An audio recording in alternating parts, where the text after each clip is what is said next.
hello friends আজি আমি আন এটা ভিডিঅ'লৈ আহিছোঁ আৰু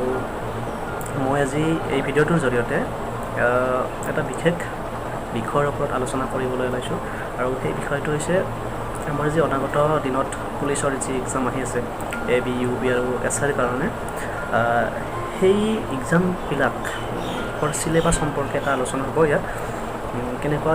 চিলেবাছ মানে কি কেনেকুৱা ধৰণৰ পৰীক্ষা আহিব বা কোনটো টপিকছ বেছিকৈ চাব লাগিব কিহৰ ওপৰত তাৰমানে সিহঁতে বেছি অগ্ৰাধিকাৰ দিব আৰু তাৰ ভিত্তিত যি কৰ্তৃপক্ষ আছে সেই কৰ্তৃপক্ষই কিছুমান চিলেবাছ প্ৰস্তুত কৰিছে আৰু সেই চিলেবাছৰ ওপৰত এটা তুলনামূলক বিশ্লেষণ ইয়াত দাঙি ধৰা হ'ব কি হয় বেছি দেৰি নকৰোঁ ভিডিঅ'টো আৰম্ভ কৰোঁ থেংক ইউ ফ্ৰেণ্ডছ আমি আগতে কৈছোঁ যে আমি আজি অসম পুলিচৰ যি পৰীক্ষা আছে সেই পৰীক্ষাসমূহৰ কেনেকুৱা ধৰণৰ প্ৰশ্ন আহিব পাৰে অৰ্থাৎ সেই পৰীক্ষাসমূহৰ চিলেবাছ বিষয়বস্তুনো কি হ'ব পাৰে তাৰ বিষয়ে আলোচনা কৰিম চ' এনেকুৱা এটা পেজ খুলি লৈছোঁ মই সেইটো আলোচনা কৰাৰ কাৰণে ইয়াত মই কৈ দিম যে কেনেকুৱা ধৰণৰ বস্তু আহিব পাৰে বা কেনেকুৱা ক্ৰাইটেৰিয়া লাগিব চ' ইয়াত প্ৰথমতে লিখা আছে Assam police constable 2020 syllabus and exam pattern যে কেনেকুৱা চিলেবাছ হ'ব পাৰে বিষয়বস্তু কি হ'ব পাৰে আৰু এক্সাম পেটাৰ্ণ কেনেকুৱা হ'ব পাৰে কি লিখিছে চাওক Assam police department has announced the recruitment for the post of constable there are a total of 1280 vacancies to be filled through Assam police constable recruitment 2020 এইখিনি চবেই জানো যে 1280টা পোষ্ট ওলাইছে 2020ত অসম পুলিচত আৰু কি লিখিছে soon the physical standard test physical efficiency test will be conducted and the date of examination will be announced on the official website আৰু এইখিনি এতিয়ালৈকে ওলাই গৈছে যে এক্সাম ডেট কেতিয়া হ'ব ফিজিক্যাল টেষ্ট কেতিয়া হ'ব সেইখিনি ওলাই গৈছে এডমিট ওলাই গৈছে Assam police constable examination includes 5 সাবজেক্টছ আৰু ইয়াতে মেইন বিষয়টো কৈছে যে চিলেবাছ কি হ'ব সেই বিষয়ে কৈছে যে আসাম পুলিচে 5টা বিষয়বস্তুৰ ওপৰত এক্সামিনেশ্যনটো পাতে পৰীক্ষাটো পাতে আৰু সেই 5টা বিষয় হৈছে এলিমেণ্টাৰী এৰিথমেটিক মানে প্ৰাথমিক যিখিনি গণিতৰ প্ৰাথমিকখিনি লাগে যেনে লসাগু উলিওৱা গহা উলিওৱা পাৰ্চেণ্টেজৰ কিছুমান অংক থাকে শতাংশৰ বয়সৰ কিছুমান অংক থাকে এনেকুৱা ধৰণৰ কিছুমান প্ৰাথমিক যি গণিত আছে সাধাৰণ গণিত আছে সেইখিনি ইয়াতে লাগে নেক্সট জেনেৰেল ইংলিছ আহে জেনেৰেল ইংলিছটো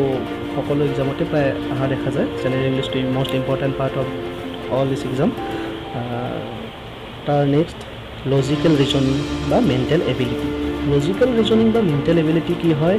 যিটো মানসিক দক্ষতা বুলি কয় বুদ্ধিৰ ওপৰত নিৰ্ভৰ কৰে ছাপ'জ এটা চিত্ৰ দেই সেই চিত্ৰটোত ত্ৰিভুজ কেইটা আছে সেই মানে চাৰ্কুল এটা দেই তাত মাজত কেইটামান ত্ৰিভুজ দেই আৰু কয় যে তাতে ত্ৰিভুজ কেইটা আছে এনেকুৱা ধৰণৰ কুৱেশ্যন হ'ব পাৰে মেণ্টেল এবিলিটিত নেক্সট আছে আছামছ হিষ্ট্ৰী অসমৰ যি ইতিহাস অসমৰ ইতিহাস পৌৰাণিক কথা কিছুমানৰ ওপৰত প্ৰশ্ন আহে নেক্সট জিঅ'গ্ৰাফী ভূগোল পলিটি ৰাজনীতি ইকনমি অৰ্থনীতি জেনেৰেল এৱাৰনেছ বা জেনেৰেল নলেজ গতিকে এইকেইটা বিষয়ৰ ওপৰত অসমৰ যি অসম পুলিচৰ যি পৰীক্ষা সেই পৰীক্ষা অনুষ্ঠিত কৰে এইকেইটা বিষয়ৰ ওপৰত মানে বেচিছ কৰি অসম পুলিচৰ পৰীক্ষা অনুষ্ঠিত কৰে আৰু নেক্সট এণ্ড কাৰেণ্ট এফেয়াৰ্ছ বুলি আছে জেনেৰেল নলেজ বা কাৰেণ্ট এফেয়াৰ্ছ মানে হ'ল দৈনন্দিন যিখিনি আমাৰ ঘটনা সেই ঘটনাবিলাকৰ ওপৰত কিছুমান কুৱেশ্যন আছে এইটো হৈছে কাৰেণ্ট এফেয়াৰ্ছ আৰু জেনেৰেল নলেজ বুলি ক'লে বিভিন্ন ধৰণৰ হ'ব পাৰে হিষ্ট্ৰীৰ হ'ব পাৰে ইকনমিৰ হ'ব পাৰে পলিটিৰ হ'ব পাৰে বা অসমৰ কালচাৰৰ ওপৰত হ'ব পাৰে এনেকুৱা ধৰণৰ জেনেৰেল নলেজ বুলি কোনো এটা নিৰ্দিষ্ট টপিক নাই সকলোবিলাক ছাবজেক্টৰে জেনেৰেল নলেজ থাকিব লাগে আৰু সেই সকলোবিলাকৰ ওপৰত নিৰ্ভৰ কৰি সিহঁতে পৰীক্ষাটো পাতে গতিকে আমি গম পালোঁ যে অসম পুলিচৰ এক্সাম বিশেষকৈ 5টা টপিকছৰ ওপৰত হেৰি হয় elementary arithmetic general English logical and reasoning Assam history and general knowledge বা কাৰেণ্ট এফেয়াৰ্ছ এই 5টা বা 6টা বিষয়ৰ ওপৰত ভিত্তি কৰি সিহঁতে কুৱেশ্যন পেপাৰবিলাক কাটে চ' আজিলৈ এইখিনিয়ে মই চিলেবাছ সম্পৰ্কে ক'লোঁ আৰু পিছত নেক্সট ভিডিঅ'ত কেনেকুৱা প্ৰচেছেৰে যাব লাগিব কেনেকুৱা প্ৰচেছেৰে পঢ়িব লাগিব সেই বিষয়ে আলোচনা কৰিম চ' আজিলৈ থেংক ইউ